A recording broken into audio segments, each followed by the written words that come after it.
Alors, Emmanuel Sulzer qui s'installe et qui prend la petite zapette pour nous présenter un certain nombre de diapos qui vont éclairer son propos.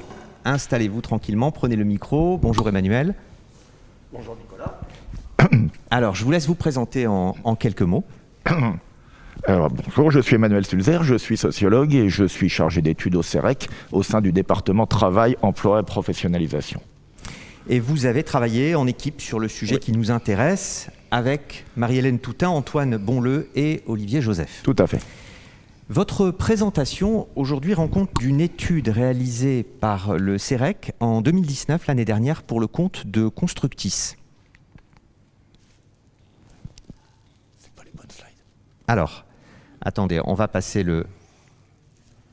Voilà, donc sur le compte de Constructis, pour le compte de Constructis, vous avez donc réalisé cette étude l'année dernière en 2019.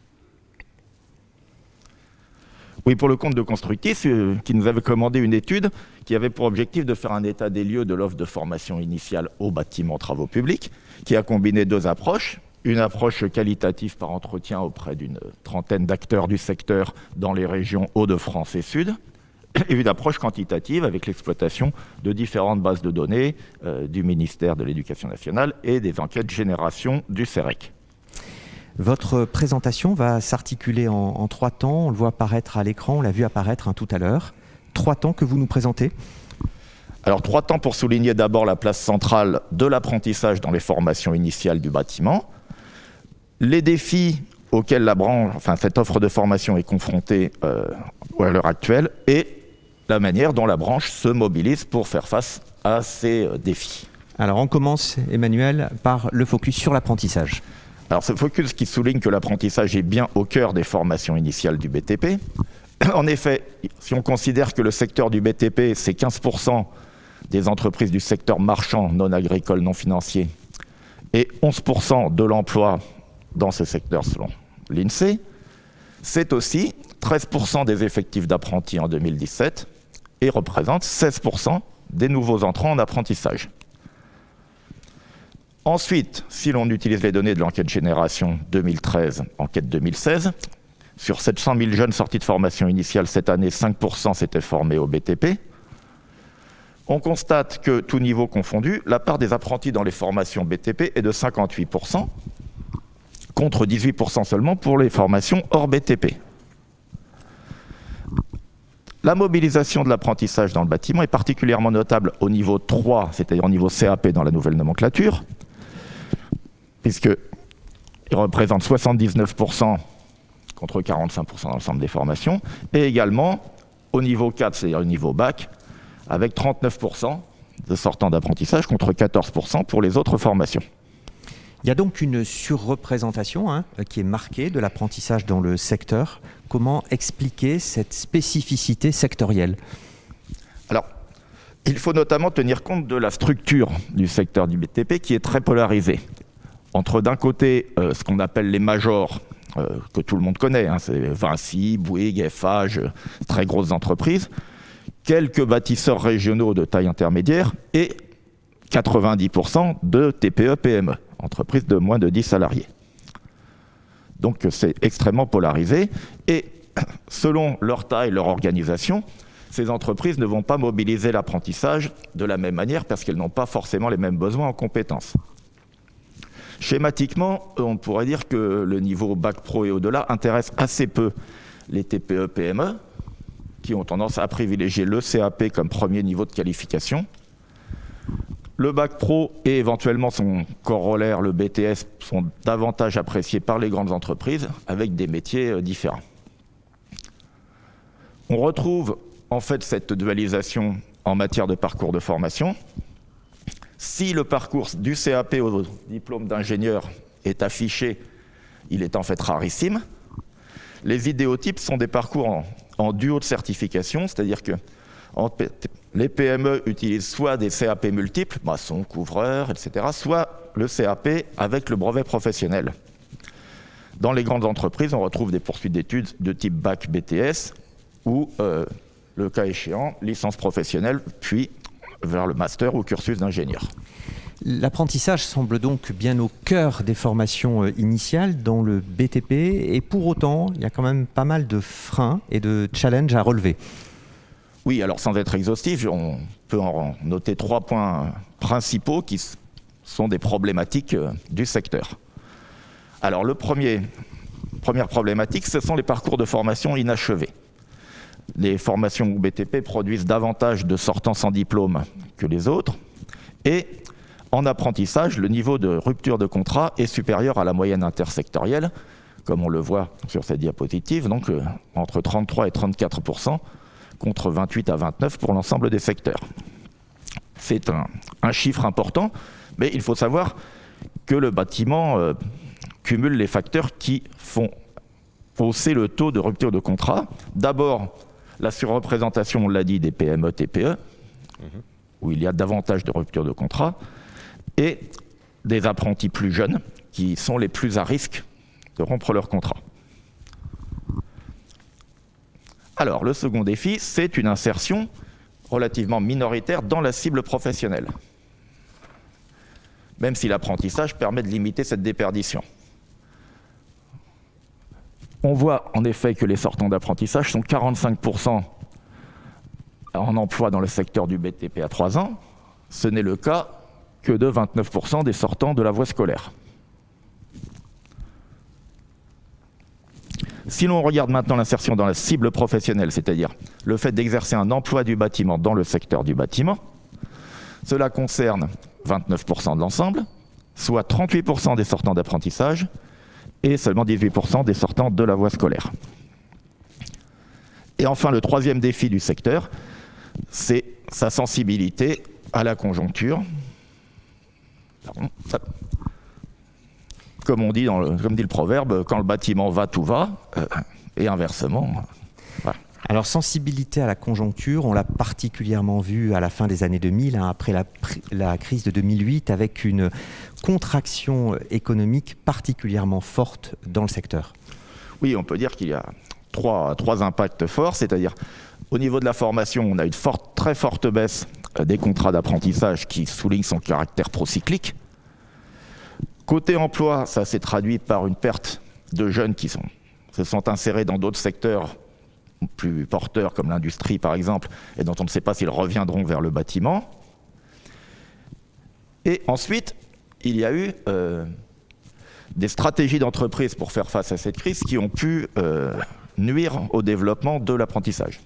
Par exemple, les majors dont je parlais tout à l'heure peuvent se positionner dans les stratégies de donneur d'ordre vers les sous-traitants, îlotiser les marchés et se désintéresser de la formation, surtout au premier niveau, en laissant les PME sous-traitantes se charger de la création de compétences, PME sous-traitantes qui ne sont pas toujours en position de le faire parce qu'elles n'ont pas forcément une visibilité sur leur chantier, sauf à très court terme, alors que l'idée, c'est qu'il faut avoir au moins 2 ans d'anticipation pour recruter un apprenti.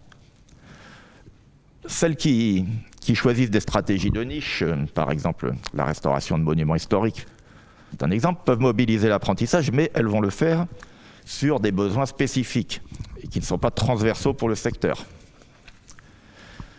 Et enfin, se pose la question, par rapport à un secteur qui est très marqué par le statut d'artisan, du développement des micro-entreprises ou de l'auto-entrepreneuriat, statut d'employeur pour lesquels on peut difficilement développer de l'apprentissage et de la formation. Donc pas mal de défis, à la fois conjoncturels et structurels, pour élaborer les compétences de demain. Comment les dépasser? Comment y faire face? Alors, la branche se mobilise fortement sur ces aspects avec 2 orientations prioritaires qui sont d'abord l'attractivité des métiers. Alors, l'attractivité des métiers, c'est mettre l'accent sur les nouveaux produits, les nouvelles formes de production. Par exemple, la construction bois, les relevés par drone, la domotique, les matériaux innovants. C'est aussi mettre l'accent sur le fait que c'est un secteur qui est en pointe sur les questions de la transition écologique, avec notamment les normes environnementales, les bâtiments à énergie positive, des choses assez innovantes. Mais Nathalie Boss vous en parlera aussi cet après-midi sur cette transition écologique. Et aussi sur le fait que c'est un secteur qui se digitalise. Transition écologique, mais aussi transition numérique, avec par exemple la maquette numérique, le BIM, dont on entend beaucoup parler ces derniers temps. Donc c'est aussi mettre l'accent sur le fait que ces innovations, elles se développent via des transformations des formations, des contenus de formation à tous les niveaux, plus particulièrement dans l'enseignement supérieur, notamment sur ce dont je parlais précédemment, avec des compétences techniques et environnementales, techniques et managériales, qui vont intégrer les nouvelles contraintes de la production. Mais l'attractivité, ça passe aussi par la sécurisation des parcours, avec là aussi 2 axes principaux. Faire en sorte que l'orientation vers le secteur du BTP soit une orientation choisie. Pour cela, il faut développer une meilleure information sur les métiers, au contact avec les professionnels. Et les centres de formation d'apprentis sont en première ligne pour ce faire. La sécurisation, ça passe aussi par la prévention des ruptures de contrats d'apprentissage dont je parlais tout à l'heure. Donc, le 3CA BTP, qui travaille sur l'apprentissage, a des démarches de prévention en amont pour bien préparer la signature du contrat, d'accompagnement au cours du contrat. Alors, pour les jeunes, avec un travail sur ce qu'on appelle les freins périphériques, par exemple le logement, la santé, qui peuvent empêcher un jeune de poursuivre son apprentissage. Et du côté des employeurs, une sensibilisation des chefs d'entreprise et des maîtres d'apprentissage sur le fait qu'un apprenti, c'est un professionnel en devenir, que l'apprentissage est un investissement qui n'est pas forcément rentable immédiatement et qu'il faut en tenir compte, et aussi accompagner les jeunes qui rompent leur contrat d'apprentissage pour en re-signer le plus rapidement possible un nouveau, afin de maintenir le jeune dans le secteur et qu'il ne parte pas vers une autre profession. En synthèse, quels sont les enjeux et les leviers pour construire les compétences de demain dans le BTP ? Alors, du point de vue des acteurs que nous avons rencontrés, c'est relativement cohérent, c'est-à-dire que pour eux, la formation initiale et sa composante apprentissage sont essentielles aujourd'hui et doivent évoluer, mais bon, le contexte est quand même complexe. Il y a des changements, des réformes fréquentes sur la formation initiale, le nouveau bac. La réforme de l'apprentissage, fin 2018, a généré beaucoup d'incertitudes, avec l'introduction des coûts contrats, des choses comme ça. Les centres de formation d'apprentis manifestaient des inquiétudes par manque de visibilité sur leur financement à partir de 2019. Donc, il faut penser l'alimentation des métiers de manière diversifiée, ce que nous disent ces acteurs. Penser la formation pour un public plus mélangé, plus diversifié, et développer une articulation formation initiale, formation continue, qui est perçue unanimement par les acteurs comme nécessaire, mais qui reste à construire. Merci beaucoup Emmanuel Sulzer, et pour en savoir plus, on peut recommander au public la lecture de votre bref. C'est une synthèse de 4 pages qui est parue cette année à la fin du mois de mars. On retrouve tout ça à la fois soit dans le dossier du participant, soit sur le site du CEREC, et sur la page programme de l'événement également, vous avez pas mal d'informations. Merci Emmanuel.